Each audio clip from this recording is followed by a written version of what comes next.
अभिमान अभी भी मन्नत को गोद में उठाए हुए था। दवा लगवा लीजिए, मन्नत ने धीरे से कहा। जब इतनी ही फिक्र है तो मारा क्यों था? अभिमान ने उसके बालों की स्मेल लेते हुए कहा। अब वह थोड़ा शांत लग रहा था। मैं कोई मरी नहीं जा रही थी आपको मारने के लिए। पहले खुद की हरकतों को देखिए, उम्र में कितने बड़े हैं मुझसे, और हरकतें बिल्कुल लफंटर वाली। मन्नत ने उसे घूरते हुए कहा, और अभिमान ने उसे बेड पर बिठा दिया और फिर उसके ऊपर झुकने लगा। ये देख मन्नत डर से पीछे होते हुए, पास क्यों आ रहे हैं आप? इसकी बात सुन अभिमान तिरछा मुस्कुराया और अगले पल ही मन्नत को उठाकर अपनी गोद में बिठा लिया। मासूमियत का जाल बहुत अच्छा बिछाती हो तुम, और तुम्हारी बहन पर उस जाल में सिर्फ दीदी और अभिमन्यु जैसे लोग फंस सकते हैं। अभिमान सिंह रंधावा को चेहरे पढ़ना बहुत अच्छे से आता है लिटिल वन। अभिमान ने अपना एक हाथ उसकी गर्दन के पीछे और दूसरी उसकी कमर पर रखते हुए कहा। वही उसकी बात सुन मन्नत पूरी तरह से कंफ्यूज हो गई। आप कहना क्या चाहते हैं? प्लीज साफ साफ कहिए, क्योंकि मैं मेरी दी के खिलाफ एक शब्द भी बर्दाश्त नहीं कर सकती। मन्नत ने अपनी आई रोल करते हुए पूछा। अच्छा, फिर 3 करोड़ का चेक उठाने के लिए भी तुम्हारी दी ने कहा होगा तुमसे?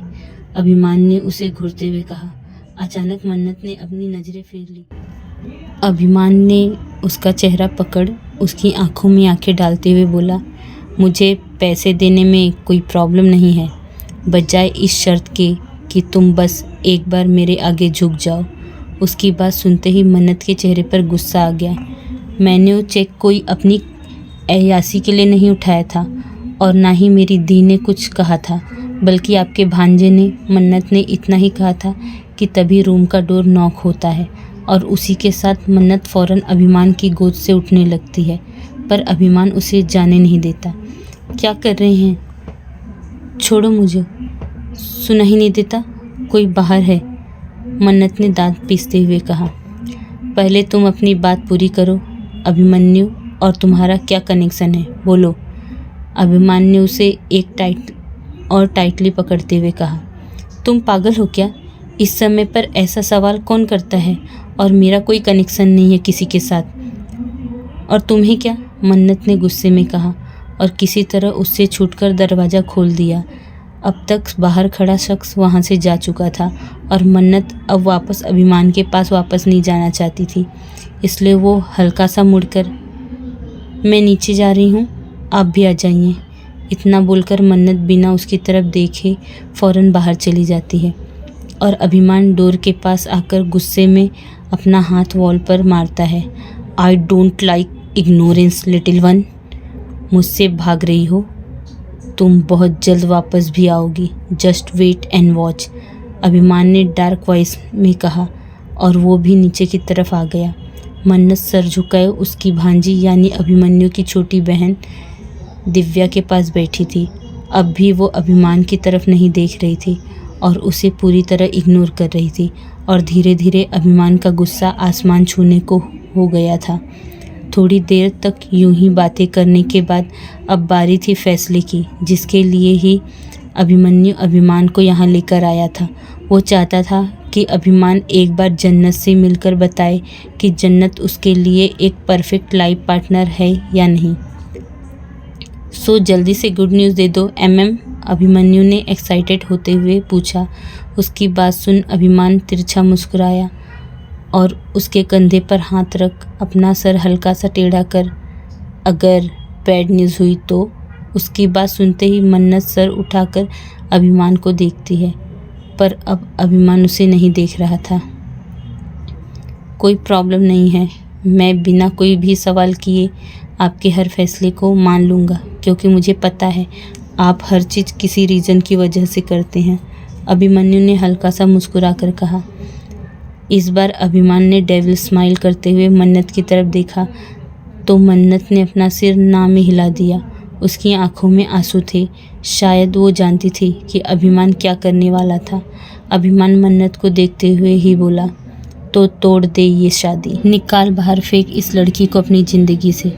ये सुनते ही सबकी आंखें बड़ी हो गई और जन्नत के कदम लड़खड़ा गए, पर उससे पहले वो गिरती मन्नत ने उसे संभाल लिया। अभिमन्यु सर झुकाकर जन्नत के पास आकर एक गहरी सांस लेकर बोला, आई एम सॉरी जन्नत, मैं ये शादी नहीं कर सकता। उसकी बात सुनते ही मन्नत अपने मुंह पर हाथ रखकर रोने लगती है। उसकी यह हालत मन्नत से देखी नहीं जाती और वो गुस्से में अभिमन्यु पर चिल्लाते हुए, आर यू मैड, मजाक है क्या? जब चाहोगे मुंह उठाकर रिश्ता मांगने आ जाओगे और जब चाहोगे रिश्ता तोड़ दोगे। जब रिलेशनशिप तुम दोनों का हुआ था तो उसे तोड़ने का हक भी तुम ही दोनों को होना चाहिए। ये होते कौन है रिश्ता ख़त्म करने वाले?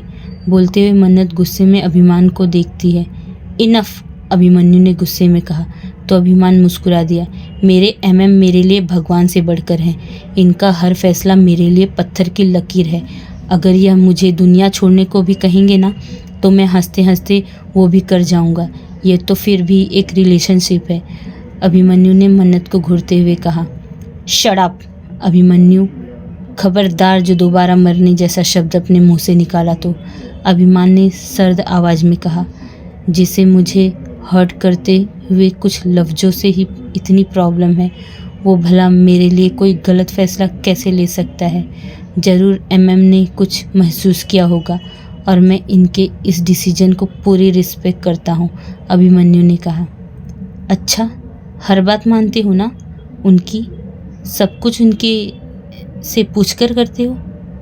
तो फिर ये रिलेशनशिप शुरू करने से पहले क्या तुमने इनसे पूछा था, इजाज़त ली थी इनकी? किसी को पसंद करने से पहले मन्नत ने बिल्कुल सटीक सवाल किए, जिसे सुनते ही अभिमन्यु निशब्द होकर रह गया। मैंने सॉरी कहा है मन्नत, और तुम्हारा कुछ भी कहने से मेरा फैसला नहीं बदलने वाला, अभिमन्यु ने धीरे से आवाज़ में कहा। तो मन्नत चिल्लाते हुए, do hell with your sorry. तुम्हारी वजह से मेरी बहन की आंखों में आंसू आए हैं। तुम्हें क्या लगता है इन्हें हर्ट करके तुम यहाँ से चले जाओगे? नो वे अभिमन्यु बजाज। रहने दे मन्नत, मुझे किसी की सिंपैथी नहीं चाहिए, बोलकर जन्नत रोते हुए अपने कमरे में भाग जाती है। मन्नत भी उसका नाम लेते हुए उसके पीछे पीछे चली जाती है। अभिमन्यु को उसका रोना बिल्कुल अच्छा नहीं लगता, पर वो चाहकर भी कुछ नहीं कर सकता था। चलिए मैम, बोलकर अभिमन्यु बाहर चला जाता है और अभिमान भी डेविल स्माइल करते हुए जहाँ से मन्नत गई थी उस तरफ देखते हुए कहता है, you have to beg me little one, you have to beg me. इतना कहकर वो मुस्कुराकर वहाँ से चला जाता है। जन्नत बस बेहिसाब रोए जा रही थी और सभी लोग उसके पास बैठकर उसे चुप कराने की कोशिश कर रहे थे। तभी मन्नत आंखों में आंसू लिए जन्नत के आगे पानी का गिलास करती है। पानी पी लो दी, मन्नत ने धीरे से कहा। तो जन्नत चिल्लाते हुए उस गिलास को ज़मीन पर फेंक दी और गुस्से में उठकर बोली, जहर पिला दे मुझे, क्योंकि ज़िंदगी में तो तूने पहले ही जहर घोल दिया है। उसकी बात सुन मन्नत का दिल कचोट कर रह गया। ये क्या कह रही हैं आप? मैं क्यों भला आपको जहर दूंगी? मन्नत ने पूछा। क्यों, मुझे बर्बाद करना ही तो चाहती थी ना? अब तो खुश होगी ना? टूट गया मेरा रिश्ता, ख़त्म हो गया सब कुछ। तेरी जलन तो अब क्यों खड़ी है यहाँ पे? जाकर खुशी मना, जन्नत ने उसे घूरते हुए कहा। कितनी बार मना किया था, उनके सामने मत आना, रिक्वेस्ट भी किया था, पर तुझे कहाँ किसी की सुननी होती है। मुंह उठाकर चली आई मिस्टर रंधावा के सामने और ऊपर से उनके साथ रूम में भी गई थी। पता नहीं क्या उल्टा सीधा बोला होगा इसने, जिस वजह से मिस्टर रंधावा ने रिश्ता ही कैंसिल कर दिया। ये सब जो भी हो रहा है ना आज मेरे साथ मन्नत, इन सब की वजह तुम हो। मेरे हर आंसू की वजह सिर्फ तुम हो।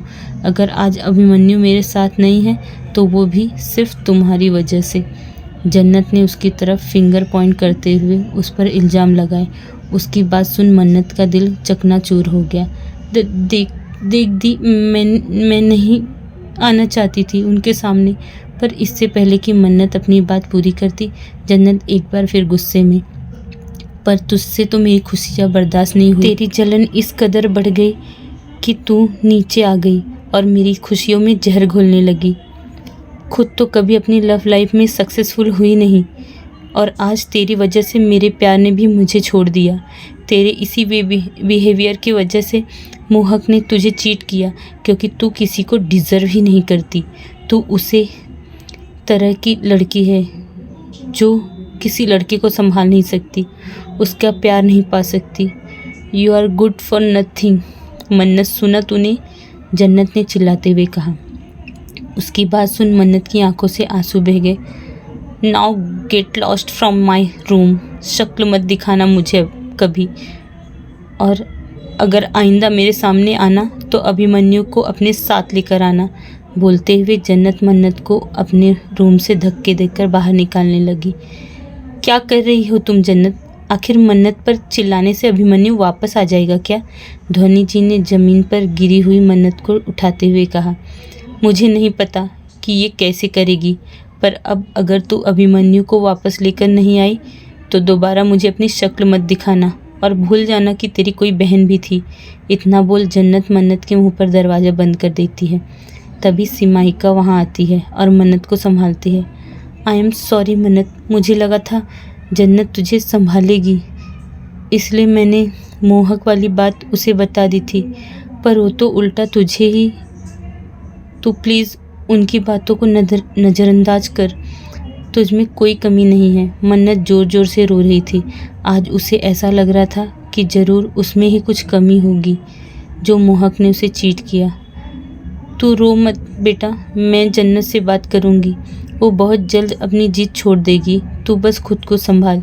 इतना बोलकर ध्वनि जी जन्नत के पास चली जाती हैं और सिमाइका उसे संभालते हुए उसके कमरे में ले जाती है।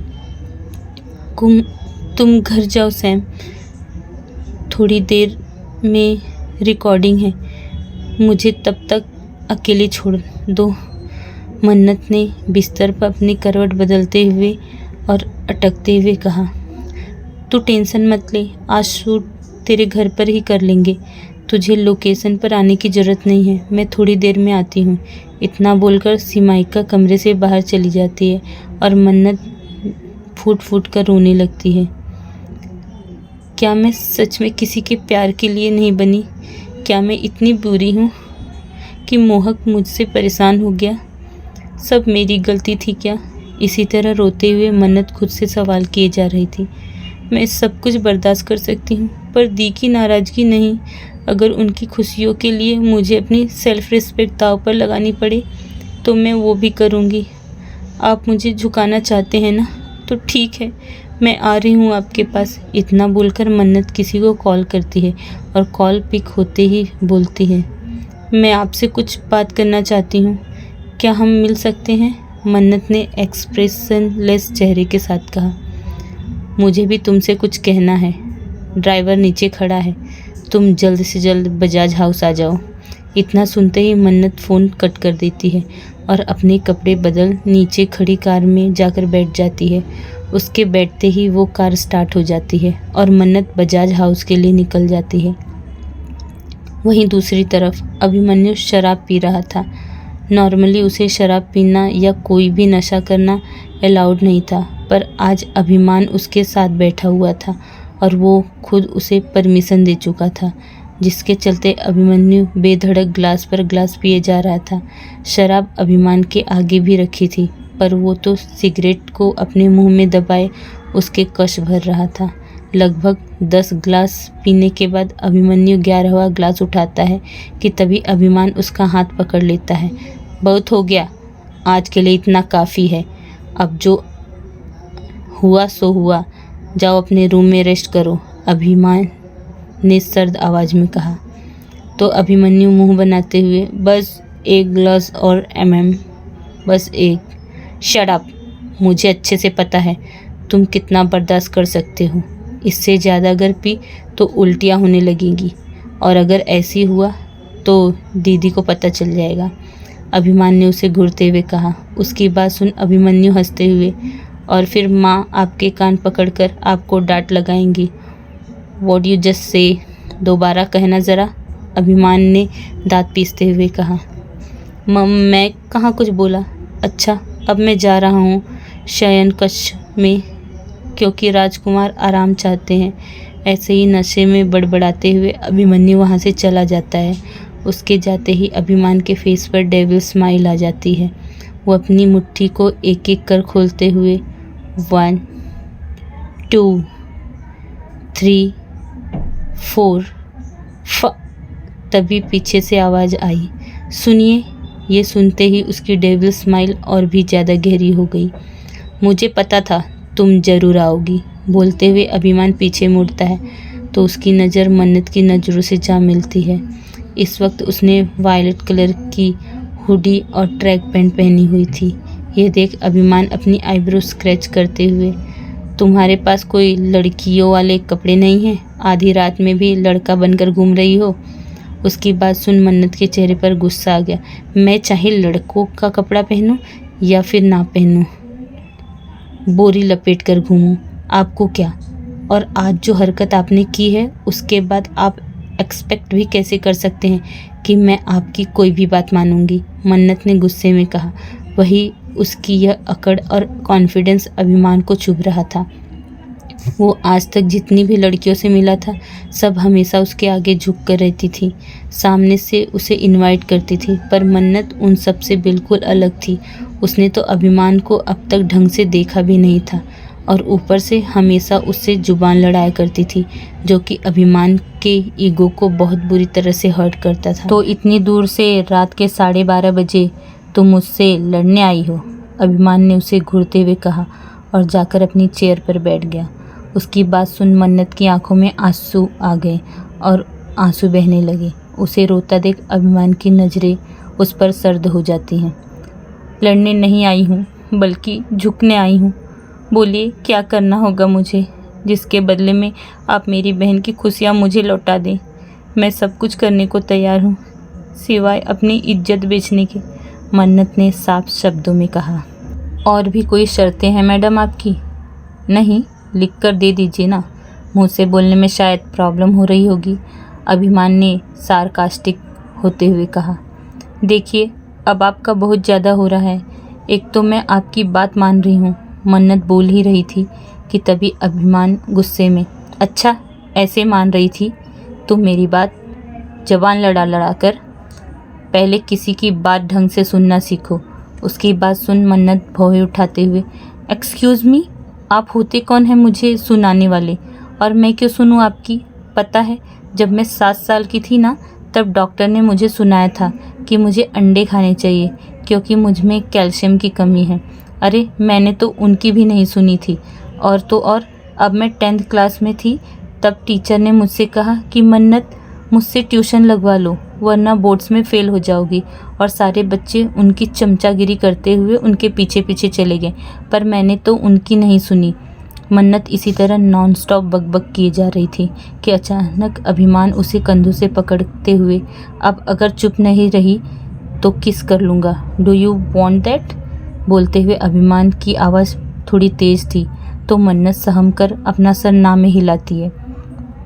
सुबह थप्पड़ मारा था ना तुमने मुझे, मेरी इंसल्ट की थी ना तुमने, तो अब अपनी उस गलती के लिए मेरे पैरों पर गिरकर मुझसे माफ़ी मांगो।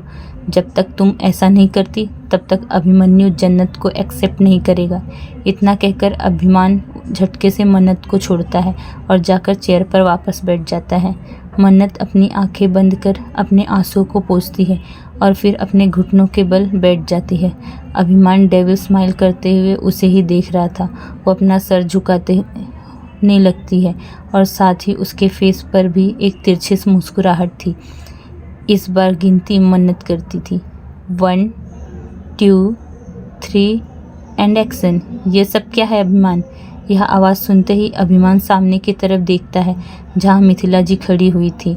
वहीं मन्नत एविल स्माइल करते हुए धीरे से अभिमान के कान में, आपको क्या लगा था मैं कमज़ोर हूँ और कमज़ोरी का फ़ायदा उठाएंगे आप? सिर्फ आपको आता है कमज़ोरी का फ़ायदा उठाने? अगर मेरी बहन मेरी कमज़ोरी है तो आपकी बहन आपकी कमज़ोरी। अब क्या इज्जत रह जाएगी आपकी अपनी बहन के सामने? उसकी बात सुन अभिमान उसे अपनी लाल आँखों से घूरता है। इस वक्त वह काफ़ी ज़्यादा गुस्से में था। पर मन्नत उसे पूरी तरह इग्नोर कर रोते हुए मिथिला जी के पास जाकर खड़ी हो जाती है। दरअसल घर पर मन्नत ने जो कॉल किया था वो मिथिला जी को ही था। उसने पहले से ही सब कुछ सोच रखा था। मेरी दीदी को बीच में नहीं लाना चाहिए था तुम्हें। अब मैं तुम्हें छोड़ूंगा नहीं मन्नत कोठारी, अभिमान ने गुस्से में उसे घूरते हुए मन में सोचा। That is for today. और प्लीज़ दोस्तों कमेंट्स कीजिए कि आपको स्टोरी कैसी लग रही है और लाइक करना मत भूलिएगा। और जो नए हैं प्लीज़ सब्सक्राइब कर दीजिए। Bye bye, good night.